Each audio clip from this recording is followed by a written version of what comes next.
Querido Deus eterno Pai, louvamos e agradecemos a Ti, Senhor, pela vida da tua serva, a qual o Senhor, Pai, escolheu para te trazer uma palavra nessa noite. Senhor, em nome de Jesus, nós te pedimos, Senhor, que enquanto ela estiver, Senhor, trazendo a tua palavra e entregando aquilo, Senhor, que o teu Espírito Santo, Pai, vai direcioná-la. Nós te pedimos que vá, Senhor, ao encontro dela, a favor das lutas, das causas da tua filha.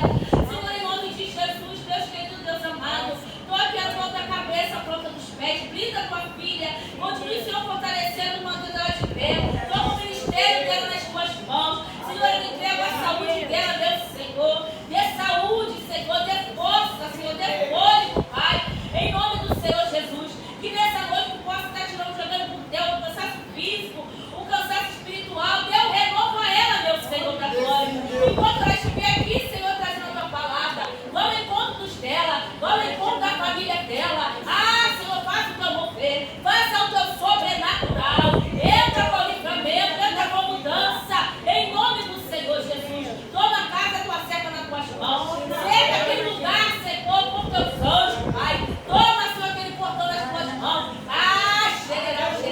Coloca onde de guerra ali naquele portão, Pai. Ah, meu Senhor da glória, guardando, meu Senhor, aquele lugar. Senhor, em nome de Jesus, Pai, queremos te agradecer por tudo que tu tem feito, Senhor, na vida da pastora Eliane, por tudo que o Senhor está fazendo, ainda há de fazer, Pai, em nome de Jesus. Nós cremos, Pai, que as promessas, Senhor, serão cumpridas e tudo será para a honra e a glória do teu nome, em nome de Jesus. Amém, aleluia. Glória a teu nome,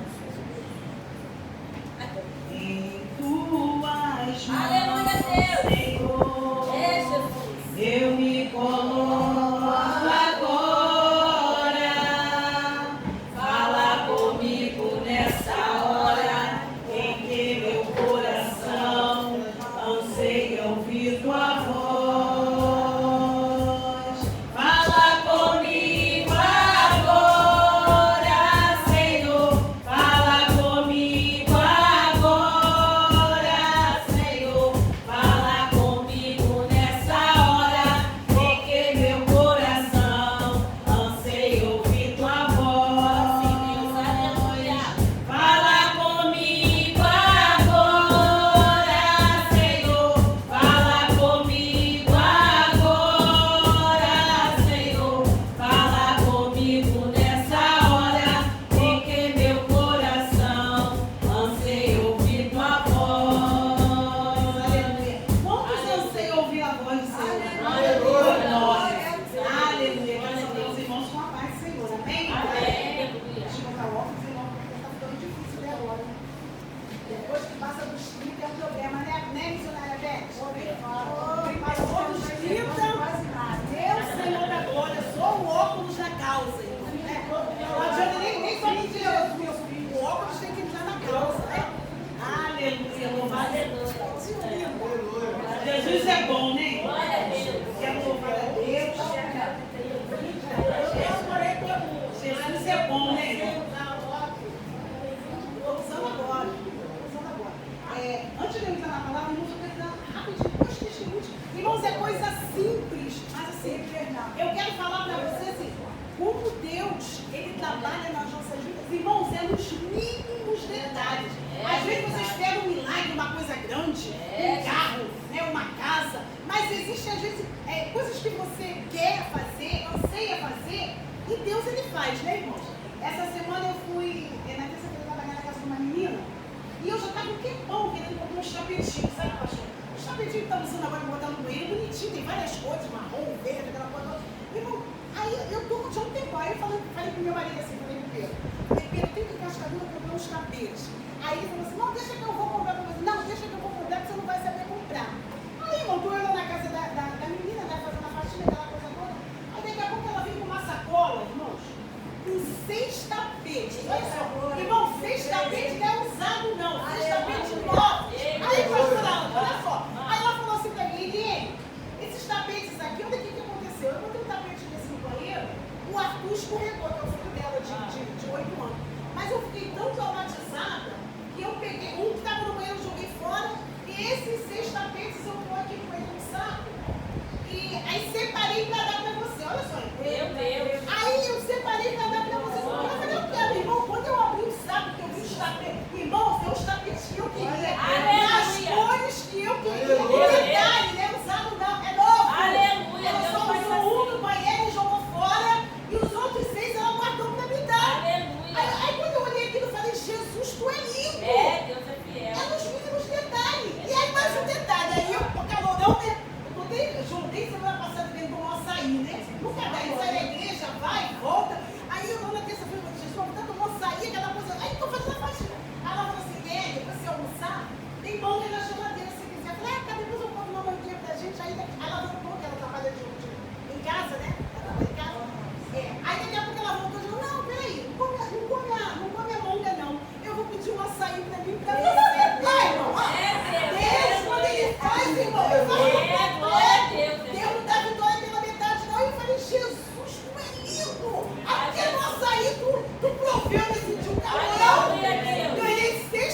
capítulo 8, do 1 ao 4 só, irmãos. É o que Deus me deixou no meu coração.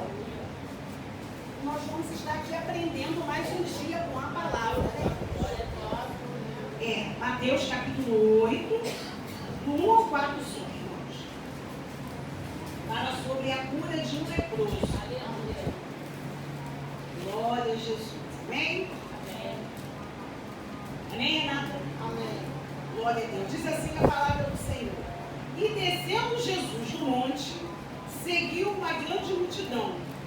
E eis que veio um leproso e o adorou, dizendo: Senhor, se quiseres, pode tornar-me limpo. E Jesus, estendendo a mão, tocou-o, dizendo: Quero ser limpo. E logo ficou purificado da lepra.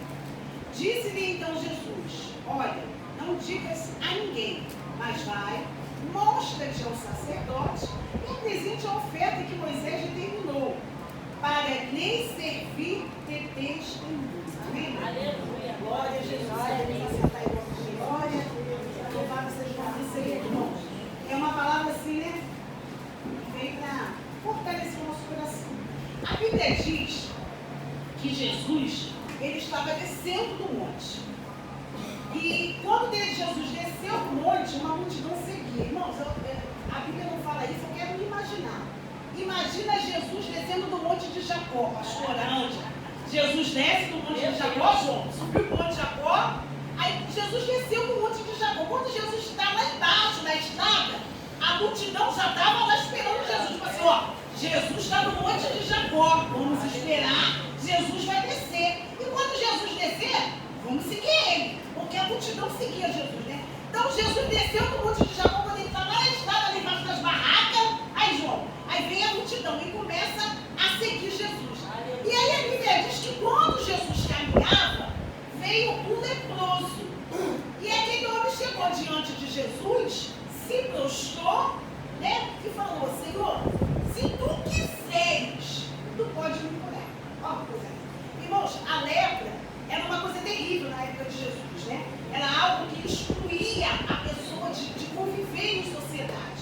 A pessoa que tinha lepra, ela tinha que ser levada para uma cidade, e ali havia a cidade dos leprosos, vamos dizer assim. Então aquela pessoa ela não podia sair dali, ela ficava ali até morrer, né? Era uma pessoa considerada imunda, impura, ela não podia conviver com outras pessoas. Se fosse no dia de hoje, ela não podia continuar no mercado, ela não podia pegar uma condução, ela não podia ir à igreja, porque ela tinha que ficar separada. E aí, a primeira coisa que eu quero assim, abrir um parênteses, é a coragem daquele homem e a fé. Porque se ele não podia sair da cidade dos leprosos e ir muito menos da cidade ou ao encontro de Jesus, então aquele homem, a primeira coisa que eu vejo naquele homem é uma atitude de fé e coragem, porque ele foi corajoso, né? Aí a gente lembra de quem? Da mulher do fluxo de sangue. Foi a mesma coisa, aquela mulher, ela tinha, né, aquele fluxo de sangue, ela sofria daquela doença, mas um dia ela falou: opa, eu vou até Jesus, porque eu sei que ele pode me curar. Então aquela mulher, ela entra no meio da multidão, é uma mulher corajosa, né, uma mulher de fé, que mesmo sabendo que ela poderia no meio da multidão encontrar um ou outro que reconhecesse, ela não vai, peraí, a mulher do filho do sangue está fazendo o que aqui? Não é imunda, não pode. Mas aquela mulher, ela venceu alguns obstáculos para chegar e tocar em Jesus, né? Não foi diferente com aquele homem. Só que quando ele chega até Jesus, a primeira coisa que ele faz, ele não chega questionando a Jesus, ou pedindo a Jesus: oh, Jesus, eu quero ser curado, Jesus não pode. Não, a primeira coisa que aquele homem faz, ele chega até Jesus e ele se prostra e adora. E aí, irmãos, eu entendo que antes de nós pedirmos alguma coisa ou queremos alguma coisa para Jesus, hoje eu vim para a casa do Senhor, qual é a primeira coisa que eu tenho que fazer, pastor? Questionar, pedir a Jesus? Não, eu preciso adorar. Eu chego na casa do Senhor, eu vou adorar a Deus e depois eu vou colocar as minhas causas diante de Deus. Mas a prioridade é adorar. Aquele homem, a primeira coisa que ele fez, ele se prostrou e adorou. Aí eu me lembro de Marta e Maria. Quando Lázaro morreu, né? Marta chegou até Jesus e foi ao encontro de Jesus e falou: Jesus, mas se tu estivesse aqui, meu irmão não teria morrido. Aí quando Maria vai ao encontro de Jesus, Maria fala a mesma coisa. Porém, a Bíblia diz que Maria, ela se prostra diante de Jesus. E aquela atitude de Maria mudou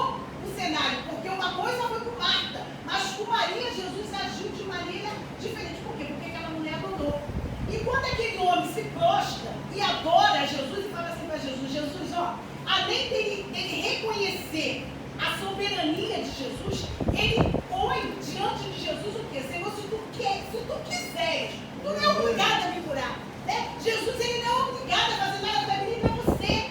Ele faz por graça e por misericórdia. Né? Às vezes, pastor, às vezes tem pessoas que querem colocar Jesus na parede. Tipo, ó, Jesus, eu quero isso, eu quero que tu faça isso, Jesus, eu quero isso. Gente, não é assim. Né? Jesus, ele faz se ele quiser. E ele faz, não é porque eu e você merecemos, mas é pela graça, pelo amor de Jesus, né? E Jesus, ele teve compaixão daquele homem, porque aquele homem adorou e falou, Jesus, se tu quiser, só que não é obrigado não, né? Se fosse nos dias de hoje, Jesus não é obrigado a me curar, mas se tu quiser, tu pode me curar. E aquilo chamou a atenção de Jesus. Aí a Bíblia diz que Jesus automaticamente falou assim, ó, quero ser curado. E aí Jesus, ele começa a quebrar, irmãos, alguns protocolos. Por quê? Ele quebra o protocolo religioso e social. Primeiro que aquele homem era leproso, Jesus não podia tocar. Né? E Jesus, ele pega e toca naquele homem. E lança uma palavra de cura sobre aquele homem. Aleluia. E nessa noite, irmãos, eu já quero profetizar a palavra de cura para você. Palavra de cura para a tua casa, para a tua família. Porque aquele homem leproso, ele era um improvável.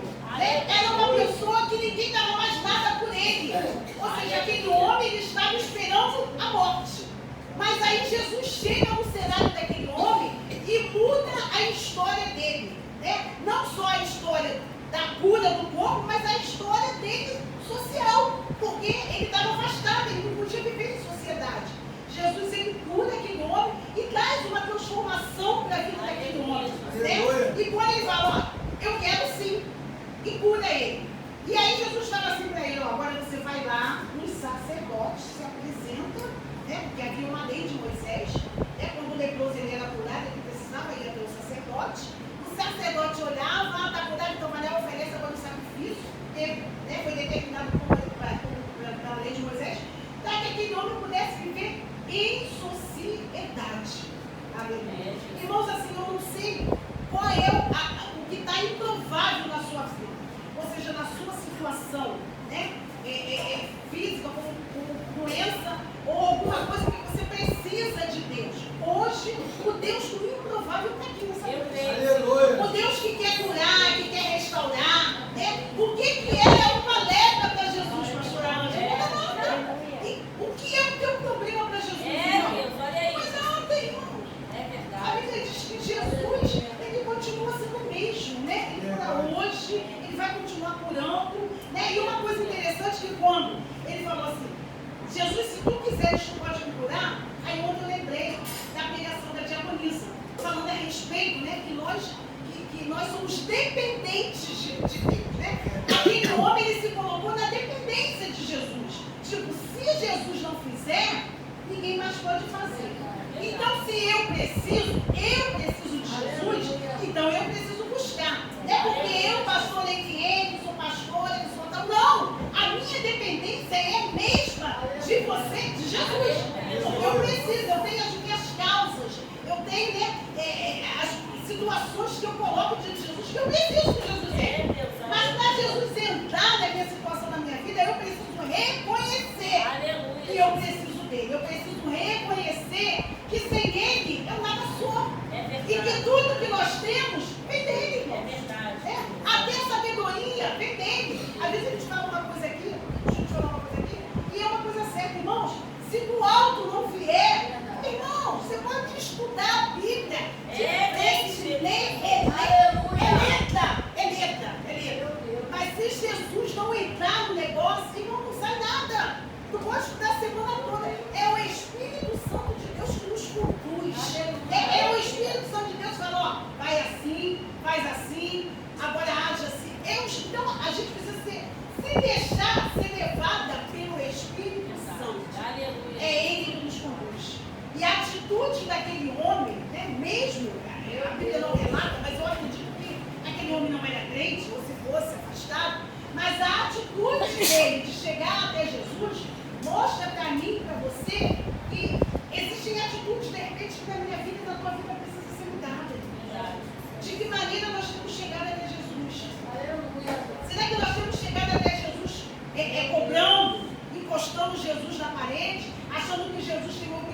fazendo alguma coisa por nós, aquele homem não.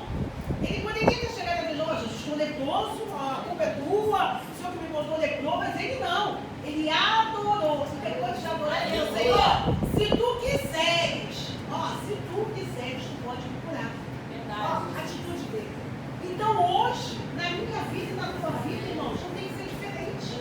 É adorar, é se prostrar e se colocar diante dele. Senhor, se for da tua vontade. Senhor, eu quero essa chave aqui, ó, essa chave rosa. Mas, ó, porém, se for da tua vontade que essa chave chegue na minha mão, Senhor, seja feita a tua vontade. E se não for também, Jesus, seja feita a tua vontade. Porque o Senhor sabe aquilo que é bom para mim e para você. De repente, irmãos, essa chave que eu estou pedindo a Jesus, lá na frente Jesus vai ver que não é bom para mim, não vai me dar. Aí eu vou questionar com Jesus, vou ficar de mal, vou sair da igreja, vou dizer que a culpa é de Jesus. Não, irmãos, eu preciso entender que a minha vida está nas mãos de Deus. E se a minha vida está nas mãos de Deus, é Ele que comanda, é Ele que faz, é Ele que decide, é Ele que aponta, é tudo Ele. Quando nós aceitamos a Cristo, pastor Ângela, a gente fala assim, ó, não vivo mais eu, mas Cristo vive em mim. Olha que palavra forte, irmão. Mas Ele no decorrer da caminhada, será que não vivo mais eu mesmo e Cristo vive em mim? Ou será que às vezes eu quero tomar algumas atitudes que Cristo não quer que eu tome, mas eu vou tomar porque eu acho melhor tomar? Então, são palavras, frases que muitas das vezes nós falamos, irmão. Mas na hora mesmo do vento da tempestade, será que não vivo mais eu, mas Cristo vive em mim? Então hoje, Jesus, Ele quer uma igreja alicerçada. Sabe, é uma igreja que consiga compreender a vontade de Deus, não a nossa. Jesus me mostra a direção. Senhor, é da tua vontade? Jesus, por que eu faça isso? É pedir a direção a Deus. Às vezes nós erramos, né? Porque deixamos de ser instruídos por Jesus, pela sua palavra. Aí nós erramos. E às vezes queremos colocar a culpa em Deus, mas a culpa não é dele, a culpa é nossa. E quando eu vejo a história desse leproso, eu falei, Jesus, verdadeiramente, eu preciso aprender cada dia mais e mais com a tua palavra. Né? Era um leproso, mas a vida daquele leproso, a atitude daquele leproso, eu aprendi. E eu entendi, Senhor, eu preciso sim te adorar. Eu preciso chegar na tua casa, antes de pedir alguma coisa aí, eu preciso te adorar. Né? Às vezes o pastor me fala assim, irmão, nós somos a igreja, adore a Deus, se envolva na adoração. Por quê? Porque quando você adora, Deus ele age. Quando você adora, um milagre acontece. Ah, mas é no meio da adoração? É no meio da adoração. Aquele homem adorou a Deus e o milagre aconteceu. Aleluia. Então, eu preciso adorar, irmãos. Nós precisamos adorar a Deus.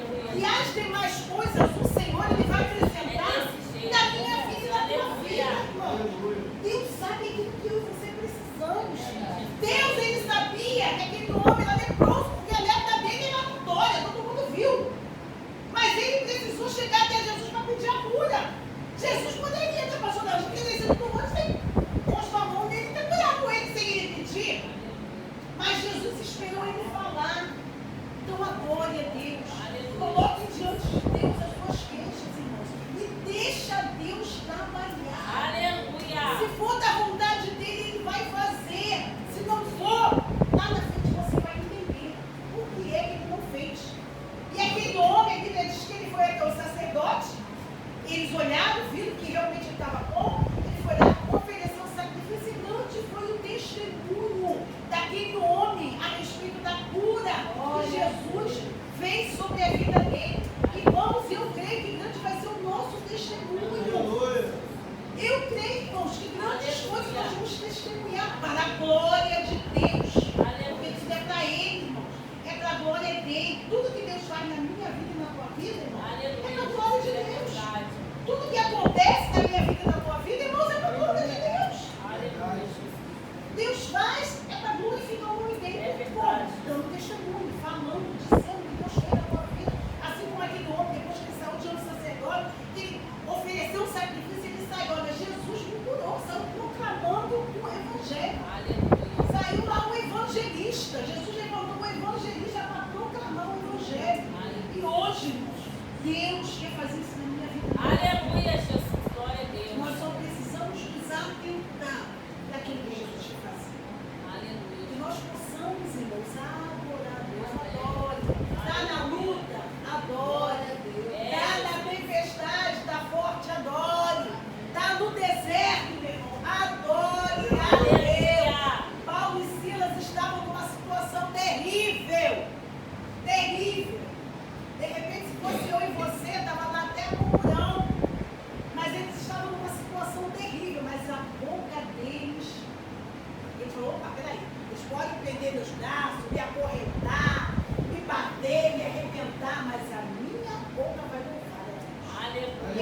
discípulos começaram a adorar a Deus. Eles tinham todos os motivos do mundo para nem adorar, mas eram adoradores. Estavam lá na luta, na dor, sofrendo, mas eram adoradores. E a Bíblia diz o quê? Que o Senhor, Ele procura os verdadeiros adoradores. O que são os verdadeiros adoradores? Não é o que adora porque a vitória está, não. É o que adora porque, Jesus me deu cá. Não, é quando está na guerra mesmo. É quando está na luta mesmo. Aleluia. Deus permite tu entrar no vento mesmo. Aleluia. E aí, agora eu quero ver se vai me adorar. Eu quero ver. E é isso que Deus quer. Deus não faz por mal, mas é para a gente aprender, para nós sermos moldados, para que a gente possa crescer em graça, em conhecimento. É isso que Deus quer de mim e de você. Ele quer verdadeiros soldados, soldados valentes, sabe, que não recuam, que prosseguem, vão avante. Está chorando, está doendo, mas está adorando. Aleluia. Não está da forma que tu quer, mas está adorando. Glória a Deus. Não está do jeito que tu quer, mas está adorando, irmãos. Aleluia. Precisamos adorar a Deus, irmãos. Precisamos entender que se nós adorarmos, o nosso cenário vai mudar. Aleluia. No meio da adoração